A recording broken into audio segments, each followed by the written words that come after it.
Hi kids, I'm Courtney Roulston. Now the recipe I'm going to be making today is called Capunti. It's from the Stephanie Alexander Kitchen Garden Foundation and it's designed to support kitchen garden kids at home. It's a super fun recipe, it's really easy, so let's get cooking. For our handmade pasta today, there's lots of different recipes, but this is the easiest of them all. All we're using is some water and some semolina flour. Semolina flour is a little bit coarser than plain or self-raising flour, and it gives us a really nice texture in the pasta. We need a little pinch of sea salt to start seasoning. Just create a well in the center of your flour, and I've got 200 mils of water. Now don't put all the water in at once. Start to work that flour into the water. And you're wanting to get this to a really nice dough consistency. So I can see at the minute that's still a little bit wet. Dash more water. The more that we work the dough, that moisture is going to come out in the flour. So don't make it too wet to begin with. Now at this stage, we can turn this out onto a clean surface. And we're going to do what's called kneading.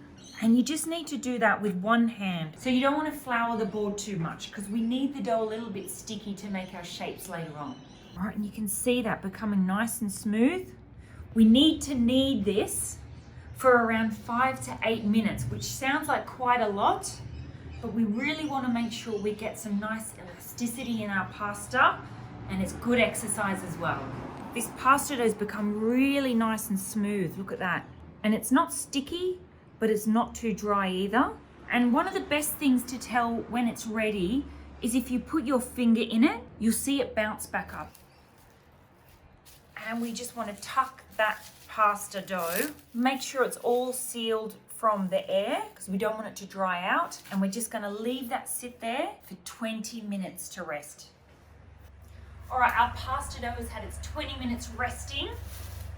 I needed a rest as well after all of that kneading. We're going to cut it into 6 portions.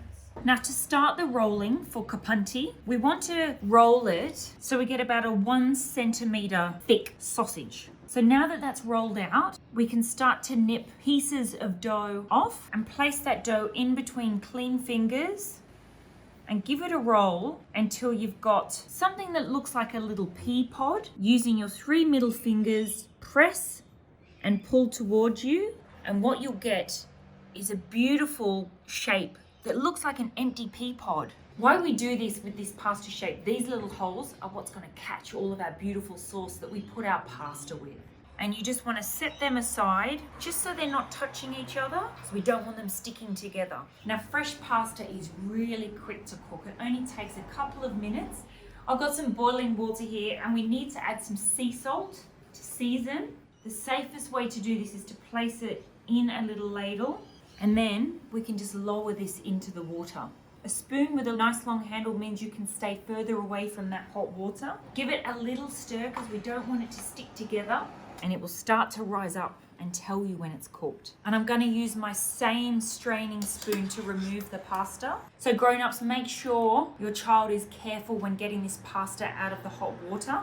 Look at that, a big hearty bowl of pasta screaming out for some sauce. That is the Capunti pasta recipe from the Stephanie Alexander Kitchen Garden Foundation. Now keep your eyes peeled for part 2 of this recipe where we're going to make a beautiful garlic and tomato sauce to go with this pasta.